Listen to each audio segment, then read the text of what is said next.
Hello दोस्तों, मैं हूं दिनेश किओरा। न्यूज़ टाइम में आपका स्वागत है। नेपाल के बारे में बात करेंगे। कल काफ़ी हमारे पास व्यूज़ आए हैं और कुछ ईमेल्स आई हैं। कुछ लोगों ने क्या कहते हैं, कुछ और जो सोशल मीडिया के जो आधार हैं, प्लेटफॉर्म से, वहाँ से उन्होंने मैसेज भेजे हैं। काफ़ी इंटरेस्टिंग मैसेज हैं, अच्छे मैसेज हैं और बहुत सारी प्रतिक्रियाएं भी हैं, आलोचना भी है, प्रेम भी है, दोनों चीज़ें हैं। खैर, सोशल मीडिया पे ये होता है, इसको हम साथ में लेके चलते हैं। आज के बहुत सारे इंडियन न्यूज़पेपर्स में, इकोनॉमिक न्यूज़पेपर्स में फिर से फ्रंट लाइन न्यूज़ है। न्यूज़ कुछ परेशान करने वाली भी है, न्यूज़ कुछ रीअश्योर करने वाली भी है। एक मिक्स्ड ट्रेंड है। अब इसमें एक न्यूज़ तो ये है कि भारत सरकार ने कहा एक साइड में कि फ़िलहाल हम कोई बात नहीं करेंगे नेपाल से। ये पॉइंट 1 है। दूसरी साइड से भारत सरकार के जो रक्षा मंत्री हैं राजनाथ सिंह, उन्होंने कहा है कि रिश्ते मजबूत थे, मजबूत हैं, मजबूत रहेंगे और हम डायलॉग से रास्ता निकाल लेंगे। अब सही स्थिति क्या है, कह नहीं सकते।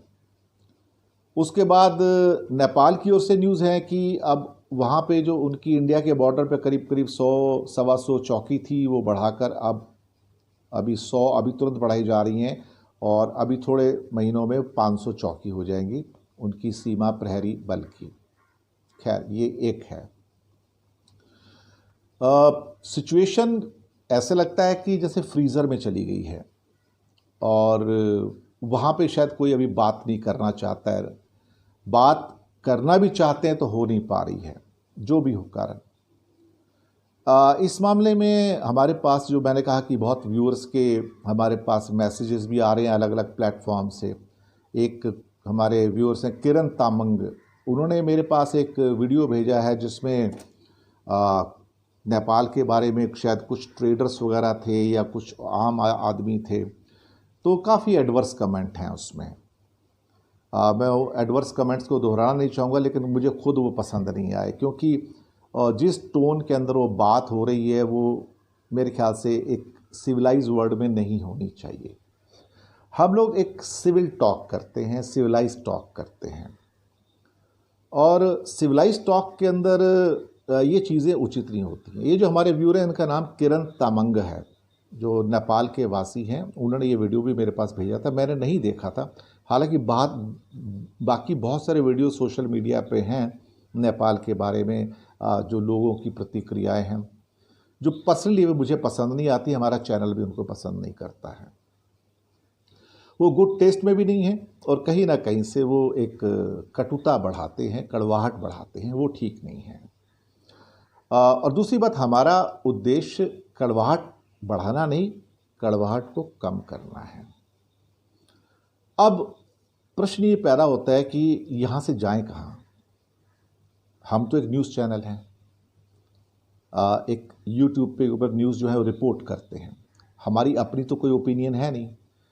तो एक न्यूज़ चैनल का फ़र्ज़ ये होता है कि जो हो रहा है वो हम बता रहे हैं, जो हो रहा है वो आपके सामने पेश कर रहे हैं, क्योंकि हम चीज़ों को बना नहीं रहे हैं, हम चीज़ों को बता रहे हैं।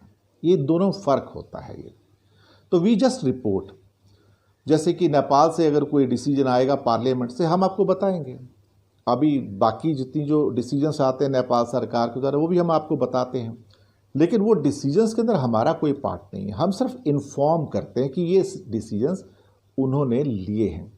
जैसे कि कल एक काठमांडू वैली में आने के लिए परमिट की ज़रूरत होगी, बाहर जाने के लिए परमिट की ज़रूरत होगी, एक डॉक्यूमेंट परमिशन की ज़रूरत होगी, वो उन्होंने किया है, सरकार ने किया नेपाल की। हम सिर्फ बता रहे हैं कि हो रहा है, वहाँ पे ऐसा सिस्टम आया है। तो हमारा काम रिपोर्ट करना है। अब यहाँ पे बहुत सारे मुद्दे निकल के आते हैं इसी रिपोर्टिंग के अंदर कि यहाँ से कहाँ जाना है। पॉइंट नंबर 1 कि दोनों देश वापस से टॉक टेबल पे आएं और बात करें। राजनाथ सिंह ने जैसे कहा कि जो रक्षा मंत्री है कि हम रिजॉल्व कर लेंगे, तो उसी को मान के चलते हैं कि come to the talk table and resolve. क्योंकि संवाद से, कम्युनिकेशन से 100 किस्म की प्रॉब्लम्स सॉल्व हो सकती हैं। मैं मैनेजमेंट का फैकल्टी हूँ, MBA क्लासेस को पढ़ाता हूँ, एस्ट्रोलॉजर भी हूँ, न्यूमरोलॉजिस्ट भी हूँ, वास्तु एक्सपर्ट भी हूँ, और इसके अलावा विदेश का और फॉरेन ट्रेड का, इकोनॉमी का बहुत बड़ा अनुभव है मेरे पास, 40 साल से ज़्यादा का। तो ये पहला पॉइंट हुआ कि टॉक टेबल पे आए।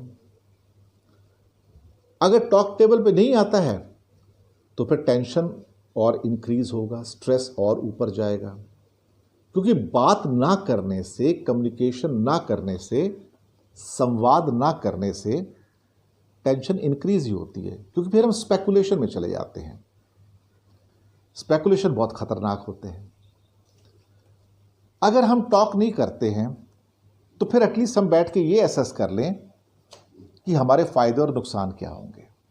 ये जो मैं बात कर रहा हूं दोनों देशों के लिए कर रहा हूं, इंडिया के लिए भी और नेपाल के लिए भी, कि टॉक टेबल में ना आना और आना, इनके लॉसेस और बेनिफिट्स क्या हैं,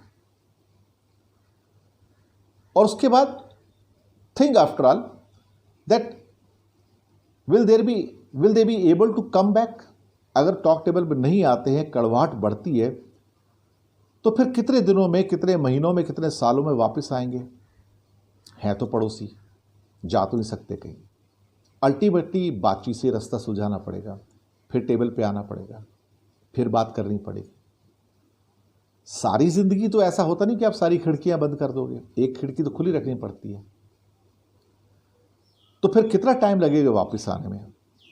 और फिर एक बार जब थोड़ी सी तलखी, कड़वाहट आती है तो चीज़ें इतनी जल्दी बन नहीं पाती हैं, सालों लग सकते हैं उसके बाद चीज़ों को ठीक करते करते, लेकिन तब तक डैमेज हो चुका होता है। और वो डैमेज और नुकसान कितना बड़ा हो सकता है इसका आप अंदाज़ा लगा सकते हैं। नुकसान दोनों साइड का होता है, एक साइड का नहीं होता। बात छोटे बड़े की नहीं है, लेकिन नुकसान होता है। इंडिया पाकिस्तान सालों से ऐसे ही चल रहा है, तो नुकसान किसका है? नुकसान दोनों देशों का है। पाकिस्तान ने दवाइयों की सप्लाई बंद कर दी थी कुछ महीने पहले, जब ज़्यादा तलखी बढ़ी। अब मुसीबत ये थी, पाकिस्तान में दवाइयाँ यहाँ से जाती थी सारी 90%, फिर अल्टीमेटली फिर खोलना पड़ा दवाइयों को। तो बहुत सारी चीज़ें ऐसी हैं जो हम इंटरडिपेंडेंट हैं, एक दूसरे के ऊपर डिपेंडेंट हैं। कुछ चीज़ें यहाँ आती हैं, कुछ चीज़ें वहाँ जाती हैं। नेपाल और भारत के बीच में नेपाल के लाखों लोग हिंदुस्तान में काम करते हैं, सरकारी नौकरियों में काम करते हैं। मेरे साथ जिस नौकरी में था वहाँ मेरे साथ थे, क्योंकि नेपाल के नागरिकों को, भूटान के नागरिकों को भारत में सरकारी नौकरी करना अलाउड है। IAS अफसर बन सकते हैं, IPS अफसर बन सकते हैं, गोरखा रेजिमेंट्स हैं, बाकी सरकारी नौकरियाँ हैं, चाहे राज्य सरकार की हो, केंद्र सरकार की हो, हर जगह नेपाल और भूटान के सिटीजन्स अप्लाई कर सकते हैं और सेलेक्ट भी होते हैं। ऐसे ही बहुत सारे भारतीय हैं जो नेपाल में जाके व्यापार करते हैं, वहाँ पे उनके होटल्स हैं, उनके बिजनेस ऑर्गेनाइजेशंस हैं, वहाँ पे काम काज हैं उनके, तो बहुत सारी चीज़ें हैं वहाँ पे, ये सब हो रही हैं। अब चीज़ें बिगड़ती हैं तो फिर नुकसान क्या होंगे, किस कदर हो सकते हैं, ये दोनों का एसेस करने की ज़रूरत है। इसको मैनेजमेंट में जो असेसमेंट को कहा जाता है स्वॉट analysis, strength, weaknesses, opportunities and threats, ये करना बहुत ज़रूरी है। ये कर ले तो ज़्यादा अच्छा है, क्योंकि उससे क्या होगा कि कभी कभी जब दो व्यक्ति लड़ते हैं तो फ़ायदा तीसरे को होता है, और उसके बाद फिर वापस आना पड़ता है। जाएंगे कहाँ अल्टीमेटली? हैं पड़ोसी। अब ये कोई किराएदार वाली बात तो है नहीं कि कहीं दूसरा नया किराएदार रख लेंगे, ये तो परमानेंट है, यही रहना है, यही जीना है, यही मरना है, तो जाएंगे कहाँ? यही रहेंगे। तो खिड़कियां खोल के रखिए, थोड़ी हवा आती रहे। एक बात और यहाँ समझने की है कि जो हार्ड स्टैंड होता है वो कभी ज़्यादा काम नहीं करता है, इसलिए फिर बाद में हमें सॉफ्ट होके, फ्लेक्सिबल होके फिर वापस आना पड़ता है। यही दुनिया की रीत रही है, मैं आपको बताऊं, यही दुनिया की रीति रही है। तो सोचने की ज़रूरत है दोनों साइड को, सोचिए सोचिए सोचिए। भारत सरकार से नरमी आई है, राजनाथ सिंह ने बात की है, आर्मी जनरल नरवाने हैं, उनका भी एक बड़ा अच्छा इनकरेजिंग स्टेटमेंट आया। कुछ स्टेटमेंट अच्छे आ रहे हैं। हम उम्मीद करेंगे कि वहाँ से भी कुछ स्टेटमेंट अच्छे आ जाएं। अच्छे स्टेटमेंट आएंगे तो एक प्लेटफॉर्म बनेगा कम्युनिकेट करने का, संवाद करने का। इमोशंस जब बहुत हाई हो जाती हैं तो उसमें से लॉजिक चला जाता है, पर कंट्री इमोशन से नहीं चलते, कंट्री लॉजिक से चलते हैं। अमेरिका और चाइना जितने मर्जी आपस में इमोशन से होके एक दूसरे को गालियां दें, जो मर्जी करें, पर बिजनेस कर रहे हैं। इसलिए कहते हैं पॉलिटिक्स और बिजनेस को अलग करो। ये अमेरिका भी कहता है, चाइना भी कहता है। आपको मैं एग्जांपल देता हूं। भारत में बहुत सारा इस टाइम एक मूवमेंट चल रहा है बीजेपी के द्वारा, सरकार उनकी है, बायकॉट चाइना। अभी बायकॉट चाइना कहना आसान है, करना बहुत मुश्किल है। जिस देश में 80% मोबाइल फ़ोन चाइना के हों, आधे टीवी सेट्स चाइना के हों, पूरा का पूरा टेलीकॉम नेटवर्क्स और बाकी भी चाइना के हों, अब वहाँ बायकॉट चाइना क्या करोगे आप? अभी कल ही 2 दिन पहले दिल्ली से मेरठ का जो सुपर हाईवे है 10 लेन का, 5 lens plus 5 lane, rather 6 lane by 6 लेन, 12 लेन का सुपर हाईवे है। उसका एक मेजर कॉन्ट्रैक्ट था, एक पोर्शन का, टनल का, 1200 करोड़ का। आपको यकीन नहीं आएगा, वो 2-3 दिन पहले इंडिया और चाइना के बीच में लड़ाई चल रही है बॉर्डर पे लद्दाख में, रस्साकशी, बातचीत, पता नहीं क्या क्या हो रहा है, लेकिन कॉन्ट्रैक्ट गया 1200 करोड़ का शंघाई टनल कॉरपोरेशन को, चाइना को। आप यकीन मानेंगे? देखो यहां पे क्या हो रहा है, पॉलिटिक्स अपनी जगह, बिजनेस अपनी जगह। इंडिया वही कर रहा है जो अमेरिका चाइना के साथ कर रहा है। बात करेगा, टसल भी है, पर बिजनेस चल रहा है। बिजनेस ऑफ नहीं है। बिजनेस इंडिया और नेपाल का भी ऑफ नहीं है। उसका एक रीजन है, क्योंकि बिजनेस कॉमन मैन कर रहा है। कॉमन मैन के बीच में कुछ नहीं है। जैसे कि भारत से बहुत बड़ी संख्या में टूरिस्ट हर साल नेपाल जाते हैं, बहुत बड़ी संख्या में। टेंपल के दर्शन हैं, या चितवन जाना है, पोखरा जाना है, बहुत जगह है नेपाल में देखने वाली, सैकड़ों जगह है।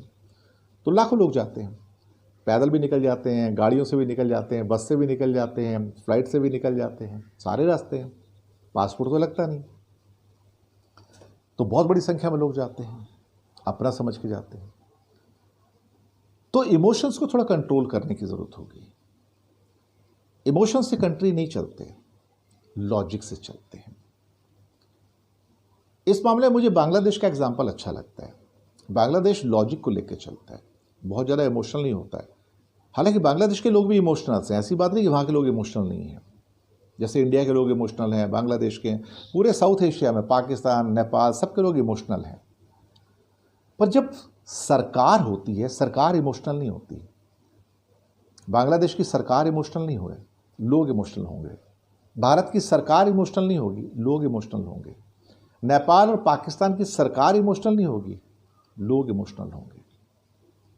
क्योंकि सरकारें इमोशन से नहीं चलती, सरकारी डिपार्टमेंट इमोशन से नहीं चलते, लॉजिक से चलते हैं, समझदारी से चलते हैं। इसलिए बांग्लादेश ने एक बैलेंस बिठाया हुआ है। बैलेंस चाइना के साथ भी है, अमेरिका के साथ भी है। आपको शायद जान के हैरानी नहीं होगी, साउथ एशिया के अंदर ऑलमोस्ट जितने कंट्री हैं, खासतौर से बांग्लादेश, इंडिया, पाकिस्तान, यहाँ पे एक किस्म की एक मिलिट्री अंडरस्टैंडिंग है अमेरिका, ऑस्ट्रेलिया, जापान के साथ में, जहाँ पे जॉइंट नेवल एक्सरसाइज भी होती हैं, मिलिट्री एक्सरसाइज भी होती हैं। मैं आपको बताऊं, ये कॉमन चीज़ें हैं, ये मिलिट्री कोऑपरेशन होता है। इंडिया ने कम से कम बहुत सारे नेवल बेसेस जो हैं और एयरपोर्ट्स जो हैं वो अमेरिकन मिलिट्री को यूज़ करने के लिए दिए हुए हैं, लेकिन वो यहाँ के उसको यूज़ नहीं करते। ऐसे ही खास परिस्थितियों में बांग्लादेश की भी कुछ पोर्ट्स जो हैं वो जो ऑस्ट्रेलिया या जापान की नेवी या अमेरिकन नेवी है उनको दिए गए हैं एक एग्रीमेंट के अंतर्गत कि उनके जो बेसेस है वो बांग्लादेश और इंडिया भी यूज़ कर सकते हैं, दोनों साइड से। आपने देखा होगा कि बहुत सारी जॉइंट नेवल एक्सरसाइज चलती रहती हैं देशों के बीच में, और इन नेवल एक्सरसाइज में इंडिया बहुत बड़ा पार्ट रहता है, बांग्लादेश भी पार्ट रहता है, मैं आपको बताऊँ आजकल। तो इससे क्या अंडरस्टैंडिंग बढ़ती है, कोई आके आपके बेसिस पे कंट्रोल नहीं करता है। ऐसे चाइना को भी बांग्लादेश के अंदर 1-2 पोर्ट्स हैं जहाँ पे उनको बहुत सारी सुविधाएं प्राप्त हैं। ये अंडरस्टैंडिंग है। इसका मतलब ये नहीं कि वो आपका आके पोर्ट्स ऑक्यूपाई कर गए हैं या वो मालिक बन गए, नहीं। तो कभी कभी आते हैं, उनको यूज़ रहता है, वो करते हैं, एक नेवल एक्सरसाइज वगैरह के दौरान में चले जाते हैं उसके बाद वापस। ऐसे जैसे इंडिया के शिप्स या वहाँ पे हम चल के ऑस्ट्रेलिया चले गए, तो वहाँ जाके वहाँ जाएंगे, वहाँ पे वो नेवल एक्सरसाइज में हिस्सा लेंगे, फिर वापस आ जाएंगे। ये कॉमन चीज़ें हैं, पूरी दुनिया में होती हैं। और आजकल ख़ासतौर से जो कॉमन जॉइंट मिलिट्री एक्सरसाइज हैं, ख़ासतौर से साउथ एशिया की, वो भी इसमें अमेरिकन के जो एलाइज हैं, अमेरिका हो गया, कनाडा हो गया, ऑस्ट्रेलिया हो गया, जापान हो गया, कोरिया हो गया, ये चलती रहती हैं। और ये these are called goodwill gestures, ये गुडविल एक्सचेंजेस हैं, ये होती रहती हैं। तो ये अब बहुत सारे ये सारे मुद्दे हैं। तो ये बैलेंस की बात है।